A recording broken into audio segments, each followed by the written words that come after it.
So, Spice. Hi. Can I call you Spice? Or Yes, of course. is it Sadistic Spice? Spice. Spice. And where are you from, Spice? Born and raised in South Florida, Fort Lauderdale. And how was your childhood? My childhood was, I'm going to say traumatizing, but definitely an experience. And why do you say traumatizing? Traumatizing, home life, and as a child,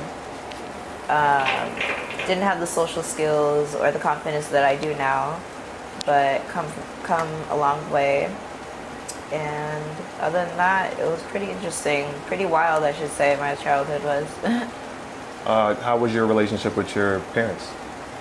My parents, it's a little rocky. I am Caribbean, I'm Haitian, so a lot of Caribbean, children of Caribbean parents can totally understand what we mean by that. We don't really have most of us don't have like an emotional deep connection with our parents.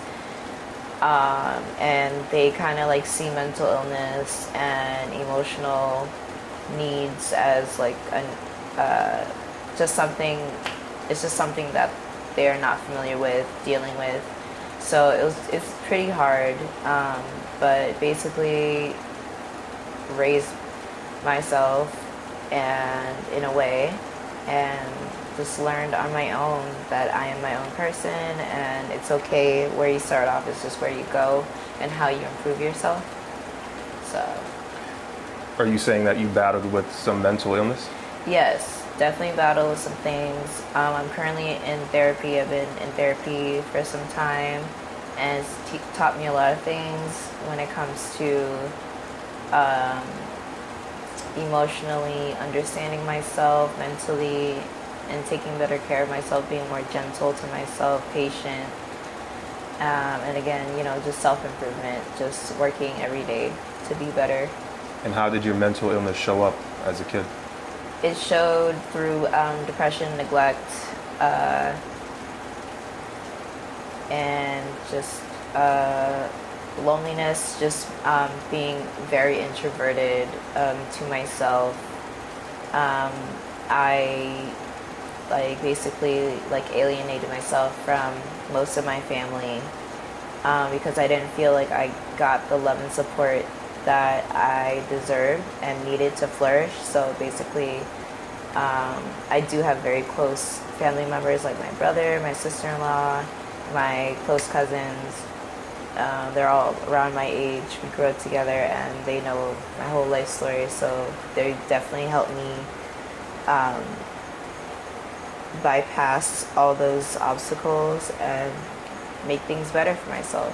Did you experience any kind of child abuse, physical or sexual? Definitely physical, because the Haitian parents, discipline is like pow pow and nothing else, no talking. Did you grow up religious or spiritual? So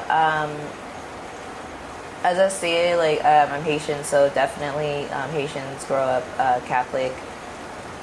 Both my parents grew up Catholic.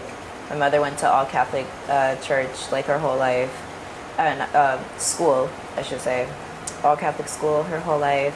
She almost became a nun, which is hilarious to say. My father, he continued his Catholic beliefs and stuff, but my mom, she switched it over to Christianity. But I would mostly go to Catholic churches, Haitian and French Catholic churches with my father, and I really do like the aesthetic of the Catholic Church. It's very beautiful. Everything is very aesthetically pleasing. They actually enjoy art and beauty. They add it to their religion.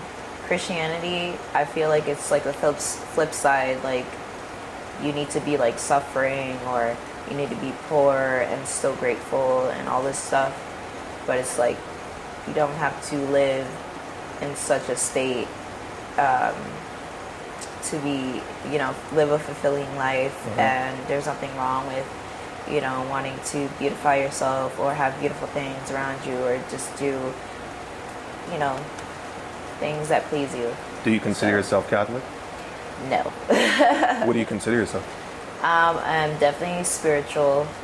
I'm Haitian, so like I definitely follow like hoodoo, like Black African tradition, religions, and basically that, like, you know, the earth was here before us. We should take care of it. We should worship it. We should, you know, be grateful for what it gave to us, and just move with love, unconditionally, and it's really that. And also, like, self-care and self-love is not a selfish thing to indulge in.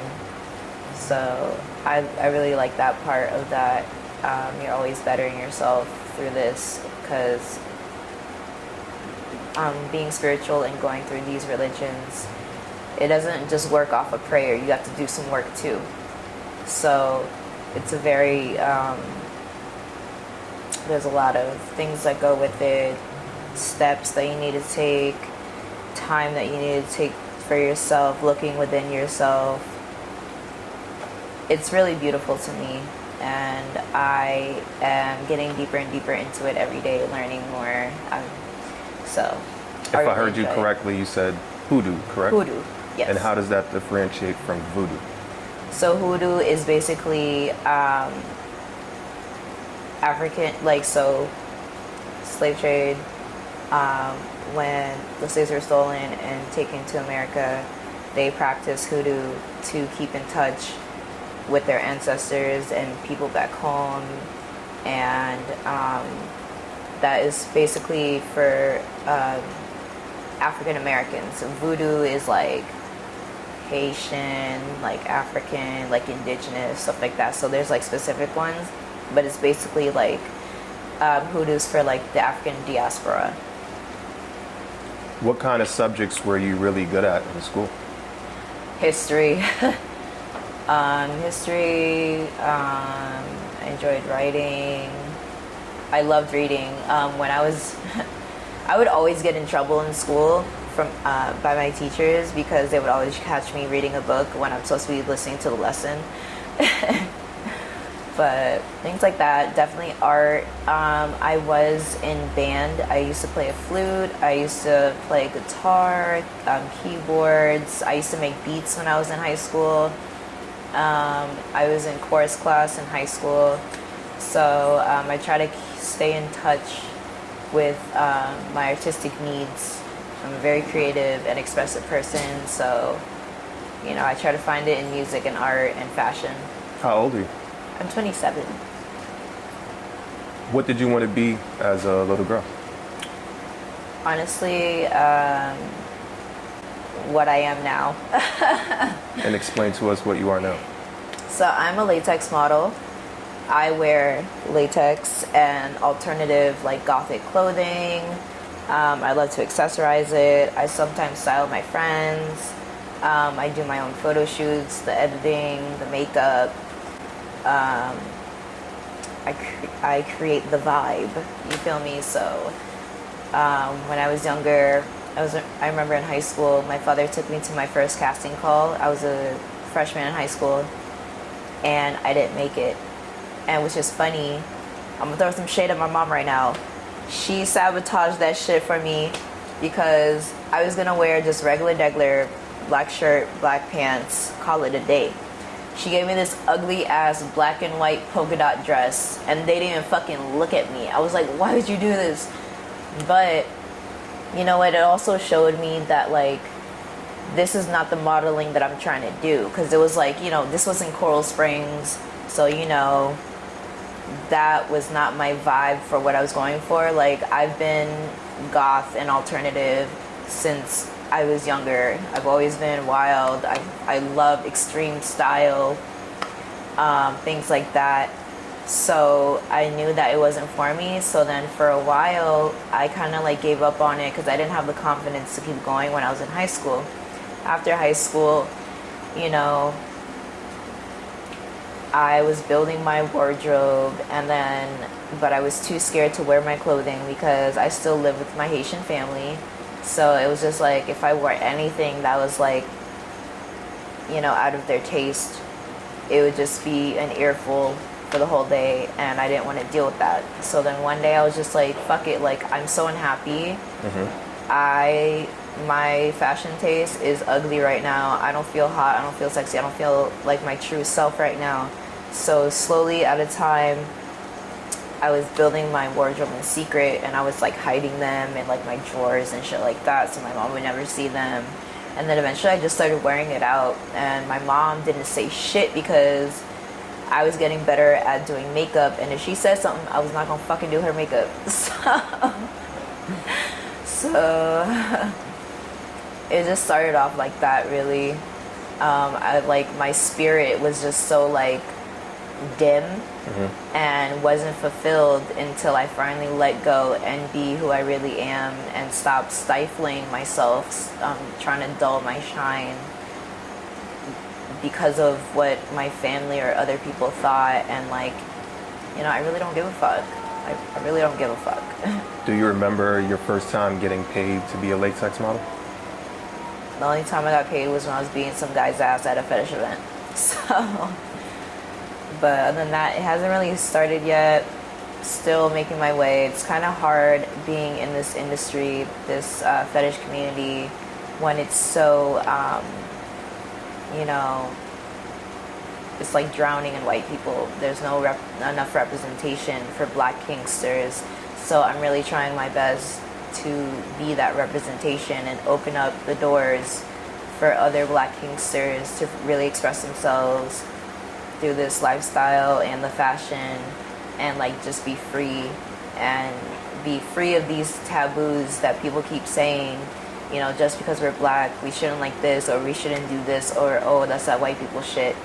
No, the fuck it's not. Like, we are allowed to enjoy this, and it's not sinful. There's nothing wrong with it. It's sexual expression, and it has nothing to do with these people who are against it. Like, I don't know how we're still in this age where people are still having a problem with shit like this, but it really be like that. Like, but how do you get compensated for what you do for a living? So to be compensated, I do respond to serious inquiries through my email, do it through Cash App, such and such. I have multiple services. I could be creative director, stylist, photography, makeup, and then of course the modeling. So I'm not sure if that answers the question correctly. Would anything that you do be considered sex work? Yes. Which part? Being a latex model and being a dominant, feminine presenting person in this industry, and the services I do provide, because I do, actually I have gotten paid to do a video call session with someone. I did forget about that. That was a few years back. And I loved every bit of it. There was no contact. It was just through video call and everything. Treated me like a dog, got my money. I also got paid when I was doing OnlyFans of my content, because I am a content creator, and I was doing OnlyFans, and I was doing exclusive, uncensored latex photo shoots for that. So I did get compensated for that. I'm sorry, what was the original question? Well, your IG says you're a fetish model and a dom. And dom. So what have you learned about men during this process?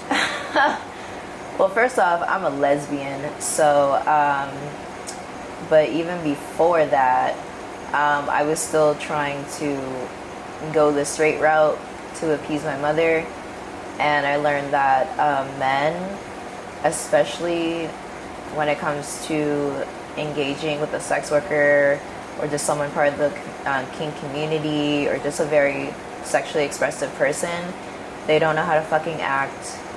They think I'm horny 24/7. They think they could talk to me any type of way. Like, I'm unfortunately a human being too. You know, I have feelings, and I don't just wake up like clit on brick, all right? So I just wish they would just approach me in a more respectful manner, especially if you're looking for a service. Although it's a sexual but non-sexual experience to ask a service of, there's still protocol, because you're still paying for something, and there's still set rules and boundaries, especially in the kink community and the fetish community. Safe, sane, and consensual. It's mutually beneficial for both parties, so we should make sure it's pleasant on both sides, and that there is always respect when going through this. Now, have you experienced any situations where it wasn't pleasant and it wasn't consensual, or been in any type of danger? Previous relationships, when I was in my early 20s, there were a lot of men who I dated who they all say that they're dominant men, but it's really, they're just domineering. Like, they just want control over someone, which is a huge misconception in a scene, because the submissive person is actually the one in control. They allow what's going to happen, their boundaries, their hard limits, how they want the scene to go. And of course, a dominant or a top, they also have boundaries and rules too. But in the end, a dominant is basically carrying out the fantasy, the scene. So the leader of the team. Right. What's your role in the industry? You've been featured in a paper magazine, correct? Yes. I was in paper magazine. It was so great. Shout out to everyone who helped me with that. So my role in this environment, I'm dominant to men. I do not submit to men ever. I do not do that. If you're coming to me as a man, you're on all fours for me. You're serving, and that's that. When it comes to non-men, like people who are trans, gender non-conforming, non-binary, or woman, cisgender women, I am a switch. I would like to experience more submissive role plays and scenes with dominant non-men, because I haven't had that much of an experience, but I've definitely dominated women and other trans people, and it's so much more pleasant, and I feel really comfortable, and it's a very spiritual and beautiful and sensual experience when I'm doing that. Now, how does this type of work affect you? How does it affect me? In what way? Emotionally? Emotionally, this work is very important to me. This is my work, this is my art. I built this from the ground up for a while, and I still have so much more to go to make an impact. And honestly, this has built my confidence up since the moment I decided to give myself a chance. And it's turned me into a very dedicated, hardworking model, because before, like, you know, I didn't think it can get this good, and it only gets better. I'm always improving. I love what I do. I've met so many people in this environment, in this industry. They're amazing, creative people, and that's exactly what I was basically trying to build from when I had the low self-esteem, no confidence, to now. Like, I wanted to build my world where I know so many confident, strong, amazing, creative people, and I've gotten to that point.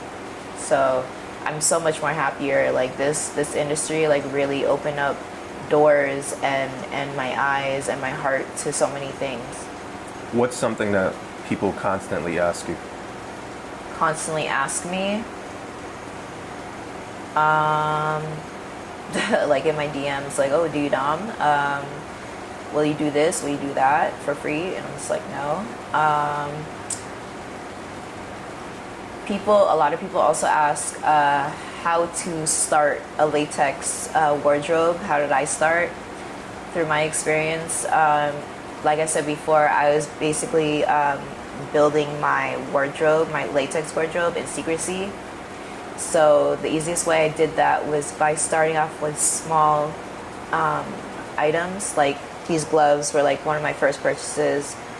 A skirt, like small things, until I was ready for like a cat suit, and like all the shoes that I have, these big honking like platforms. The hoods came in later.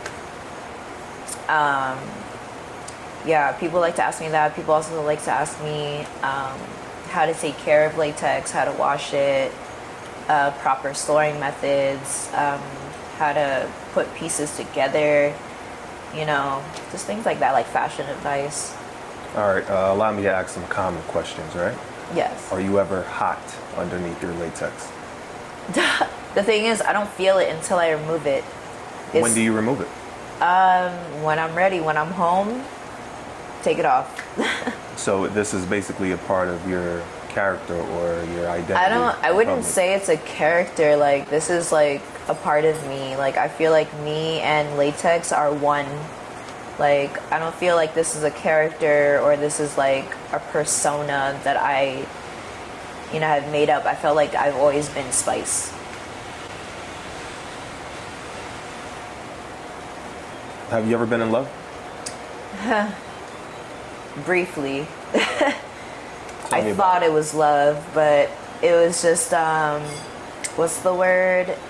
Lust? Huh? Lust? Infatuation? Lust, definitely. It was definitely lust. And there's another word, not obsession, but like the word where it's like Infatuation? Infatuation. It was infatuation, it was lust, it was all of that. But as fast as it came, it went. So Was that a male or a female? it was my partner at the time, non-binary, very androgynous looking, masculine, non-binary lesbian. So that was very interesting. It was my first queer relationship in a long, long time. So it was very exciting and hot and heavy in the beginning, so sexy. But, you know, not all things, you know, last long. And what are your pronouns? My pronouns are she, they. What's the nicest thing someone's ever done for you? A lot of people lately have been making like fan art of me on Instagram. I love when people like send me DMs and they'll like tell me about their latex journey, that they're starting one, and then I give them like a little bit of advice if they ask. I love it when Black people are in my DMs telling me that, you know, they finally have the confidence to try it out because they saw me. Like, I inspired them. Like, I get DMs every single day like that, and it really touches my heart because, you know, this is what the fuck I do it for. You know, for our community, for representation, for fun, and to like show people that there's more pleasure out there that they can seek, you know. What's the biggest misconception about what you do? That I beat up men non-consensually. Like, no. I'm not gonna waste my time and energy if I'm not getting paid to do that. Anyways. Why do you think people of color are hesitant to involve themselves in this The lifestyle? stigma, the taboos, how people equate the kink environment to whiteness, how there's not enough representation. it's a lot of factors. It's just like so many things that they feel is against them, that they're too, you know, hesitant to try it. And also, you know, a lot of times people don't have partners that would like to explore these things with them. They think it's too intense, that's not their thing. So, you know, sometimes they're too scared to even mention it because it's something that's like outside of what they're used to, like their partner is used to. So sometimes it's hard for them to seek it out. They're too afraid to. Have you ever experienced shame? Shame? No. I do not feel shame for how I dress, what I do it for, where I'm at now. Like, I work so hard and I'm really proud and I love what I do. Does your parents know what you do? My mom basically knows. She knows because she be stalking my Instagram even though I'd be blocking her, all of her accounts. And then even when I block her, she has her little friends, her little birds, you know, lurking my shit and like reporting back to her. But at this point, like, she's finally understood that I'm working towards something and I'm really fucking good at it. So you ain't gotta worry about nothing. What's people's perception of you when you say you're really good? Their perception of me when they hear that I'm good? No, when you say you're good, what are you referring to? I have the eye for fashion, for aesthetics, for the looks, for art, atmosphere. Like, I live, eat, breathe this shit. Like, this is not a costume. This is my everyday wardrobe type shit. So it's like I'm being true to myself and I'm really good at it. It's like the one thing in my life that I was ever confident and so sure about is my work. Can you describe the kink scene in South Florida? Child, okay. So it's run by two major owners in South Florida. One of them is Fetish Factory, the other one is Submission South Beach. Submission South Beach, gotta expose them. They have a lot of skeletons in their closet. Me and a friend of mine have been assaulted at the parties. They didn't do shit. Normally, at a proper dungeon, if someone breaks the rules, you get banned for a certain amount of time. But the party goers, the assaulters, were still roaming around, and I don't fuck with that shit. So ever since then, I have not gone there. Fetish Factory is a lot, I would say, like, more put together. It's just the fact that those parties, it caters more to older white people, and they don't play no ass shaking music. Like, I love goth music as the next person, but I can only sway so much for so long. Like, there's no, like, there are more celebrities and artists that are exploring the kink scene, especially like Megan Thee Stallion. Like, that girl was born a freak, and she has actually worn latex and implemented BDSM themes and like visuals to her work, her rap, her style. And I wish they would like use that to, like, you know, try to bring in more diversity into these parties. But like I said, they just cater to the people who have been going there since, like, you know, for 20 years or something, you know. So they're like, you know, if it ain't broke, we're not gonna fix it ever. So I'm just like, I don't fuck with that. There was a really dope ass party in Miami. They're called Masisi, and in Creole, Masisi is a slur for gay. And so it's very black centered. I love how they even do like ticket prices. The more marginalized you are, the less you pay. If you're white, you pay the most. So you know, like, what environment you're stepping into, and to know your place, and to be a true ally and supporter of black people, people of color, and to understand your privilege. So I love shit like that, and they do different themes all the time. They had a BDSM theme. I have never seen so many like younger black kinksters in one place. It was amazing. Everybody looked so good. The music was bumping, amazing performances. Like, I felt like I was truly at home when they had that. I wish they had more, but they did shut down after like around like COVID. They just recently came back, so they're having parties again, so that's great. So it's just the original collectives I was talking about before.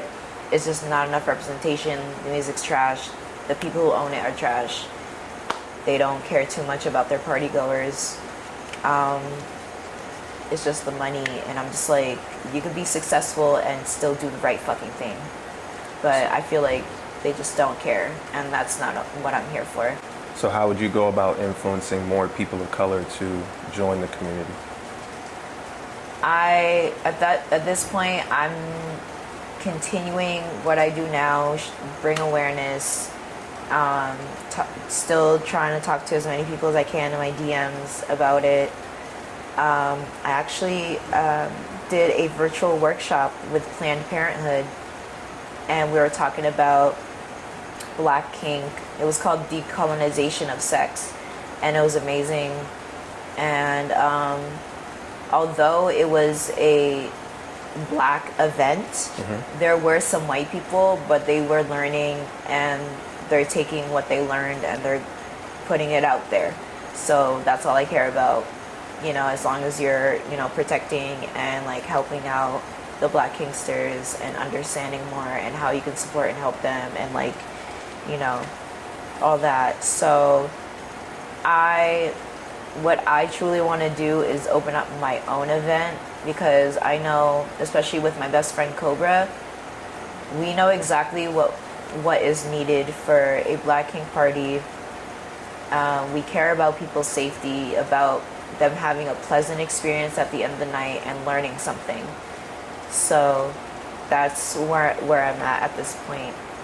I'm hoping it goes through. So I'm looking forward to it. Who are some of the people that inspire you? Honestly, my friends. My friends are so talented, and they have amazing style, and especially Cobra. Cobra is amazing at wardrobe, also with the styling, and hair, nails, and makeup. So especially Cobra, like, very much inspires me every day. Do you feel like you've lived a pretty good life so far? As of the past few years, it's been so much better. Do you still read a lot?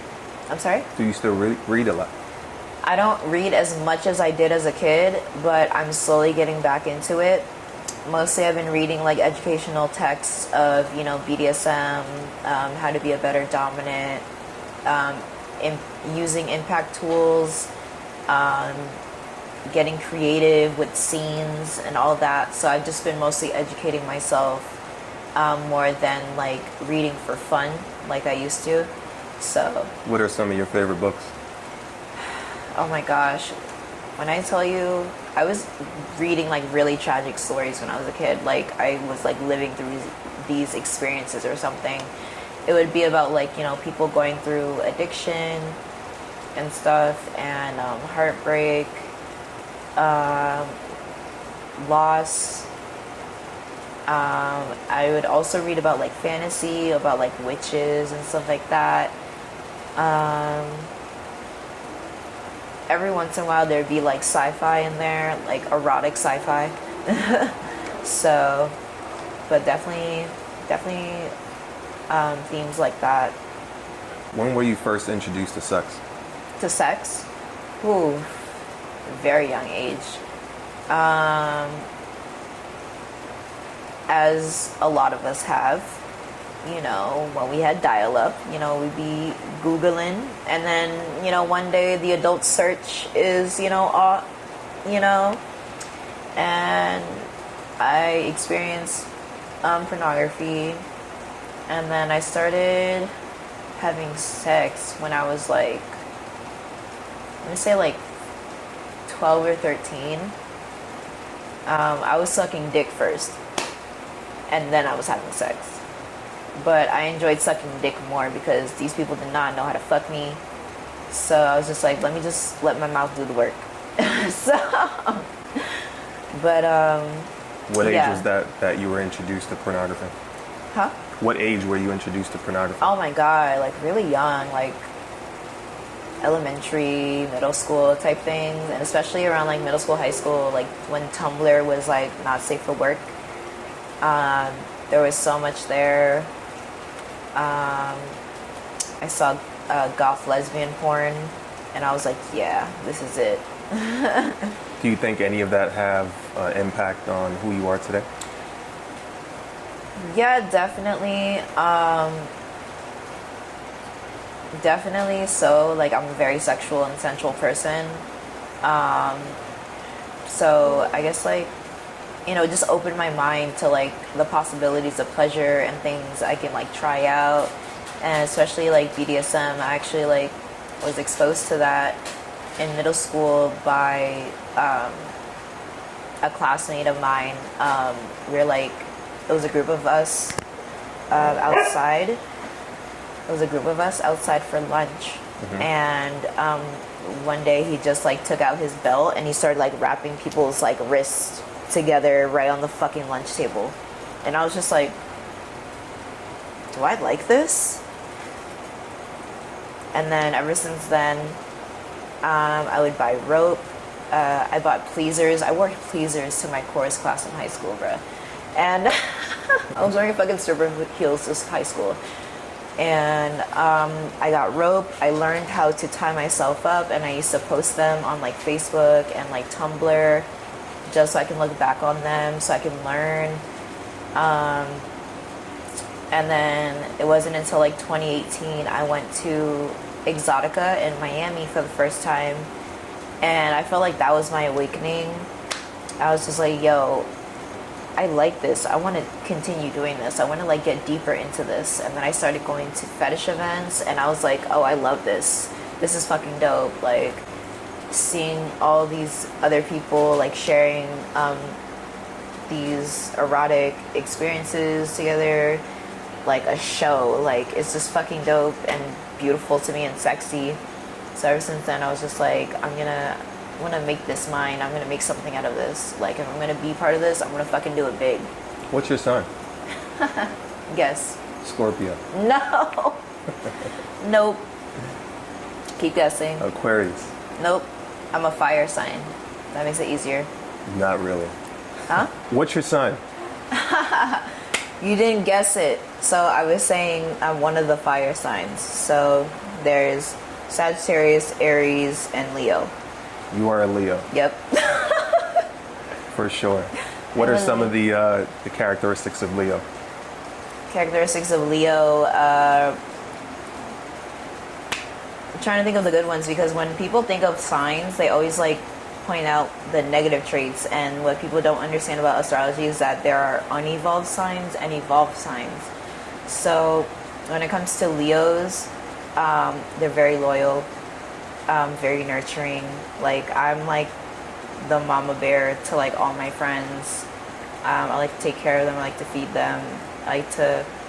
I've housed like 2 of my friends already at my place, and you know, very hard worker, motivated, self-sufficient, social butterfly type of thing. What do you spend the most money on? Latex. This shit is not cheap, I'm telling you. I just got a cat suit, and that shit was like $400. Where do you buy this stuff? Most of the lines that I buy from, they're European brands, like from the UK, because there's a huge market for it over there, and they have like shops like more frequently like than we have here. Like all we have here in South Florida is Fetish Factory, and they have their own store, and they have the events that they throw. So their store is amazing. I love it. So much latex, so much really cool goth brands, jewelry, anything you need, sex toys. They just recently started selling latex magazines, like vintage latex magazines, and I'm living for it. But yeah, that's mostly where I buy my stuff from. What kind of fetishes do you have? Ooh, yes. As you can tell by my name, Sadistic Spice. I love using impact tools, love using whips, love using paddles. I love sensations, wax play, praise kink, where someone just like praises you and worships you as the deity that you are. I love to train. I like to dress people up femininely. Like pet play, where the submissive would be basically a human pet and just like entertain me, and I would train them to be a proper pet for me, for my use. I love human furniture. I love when people use their backs as like tables, or like I could use them as like an ottoman or something, just like inanimate objects, like objectification type shit. I love a lot of kinks. Bondage. Bondage is my favorite. It's very creative, very fun, very restricting type. Mummification, where you're just like enclosed in like latex, like a vacuum pack type of thing, or even just tape or whatever. I love it. Have you heard of trauma kink? Trauma kink. When I think of things like that, I think of like trauma porn, where like people like, where there's like media where it's like constantly showing the struggles of like marginalized people, and they don't show them in like a different light, like luxury, or you know, just happiness, not going through struggles, or just having like, you know, a different story for them, like something versatile. Like, you know, we all go through different things, different adventures and all this stuff, but it's like people like mainly want to focus on something like something traumatizing for these people. Not here for it. What's your main goal in all of this? My main goal is to blow up and act like I don't know nobody. But my main goal, like I've stated before, is I do this for the Black community. I want to open these doors. I want to educate. I want to mentor. I want to show people the fun, exciting, lustful side of this. It's not scary at all. It doesn't have to be scary. It doesn't have to be painful either. That's another misconception that people think about the BDSM community, that it always involves some sort of like pain. It doesn't, because like I said, the submissive controls the situation and what they would like to go in the scene, or what they would like to experience and play with. It's what they want their fantasies to come to realization, to like come to life and have fun with it and play with that. And it doesn't, like I said, it doesn't have to be painful. It doesn't have to be scary. It doesn't have to be, you know, super intense. There's different forms and levels to fetish and BDSM and all this stuff. Are there any fantasies that you haven't fulfilled yet? Honestly, I have tied someone up, but I want to use like those like electric cattle prods on people. I want to brand someone like with like my name or some shit, or make them tattoo themselves with my name on it and stuff like that. I've honestly experienced a lot of my fantasies and my favorite fetishes so far. I'm very much looking to try anything once, you know. Love pet play, done that. Is there anything you won't try? I won't try. Anything involving blood, scat, of course. Just like really hard limits like that. Like, that's not my thing. Where do you see yourself next year? Next year, I see myself being a public figure, throwing my own parties, traveling, and just getting myself closer to my end goal, which is to move to Germany to because I feel like that's the perfect place for me. I love how it looks. I love the fetish scene there. It's huge in Berlin. So I feel like I'd feel most at home there, and I'd be able to like be closer to the rest of the world and be able to travel even more. If you were hosting a dinner and you had 5 seats to invite 5 guests, dead or alive, past or present, name 5 people you'd invite to this dinner. Okay, so definitely Rachel's coming to this party, this dinner. Cobra. My best friend Theo. And those are 3 live people. Dead. Aaliyah. Her, she's my twin.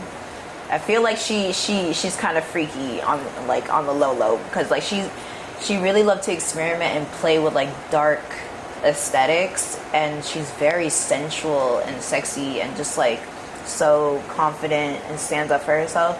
So definitely Aaliyah. And then one more person passed. She did the banana dance. You know who I'm talking about. Huh? Josephine Baker. Yes, period. Gotta have her. For sure. 4 places you want to visit. I want to visit so many places. Definitely California. I'm the least traveled person you'll probably know. I've never been outside of the United States before, actually. And especially my home country, Haiti. Have to go there. California, Japan, because I'm a fucking nerd. And also the culture is just very beautiful and the food is bomb.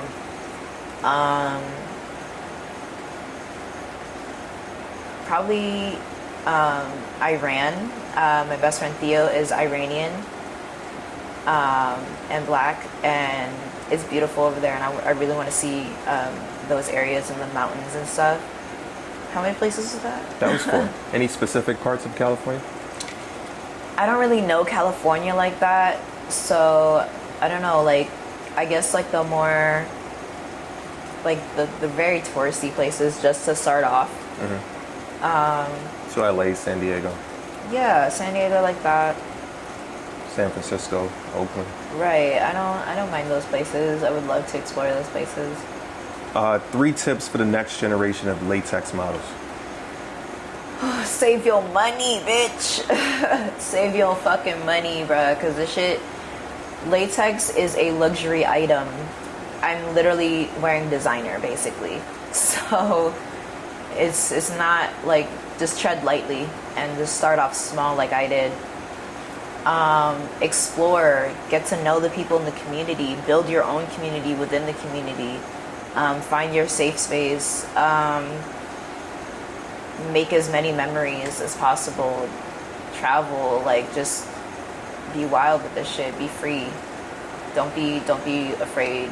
Don't put fear in your heart, and just be free and open to explore and learn and seek new things. Who are 2 people in the industry that you would like to see on the show? On the interviews, nightlight interviews, 2 people who I'd like to see on the show. Definitely my best friend Cobra. Like, I have so many internet friends, and like I would like one of them to be on there too. Like, If you had to say one word for the rest of your life, what word would you say? what word?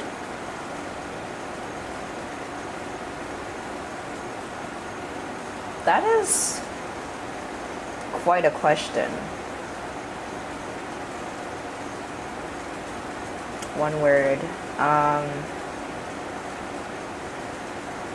don't know. I'm just gonna say lust.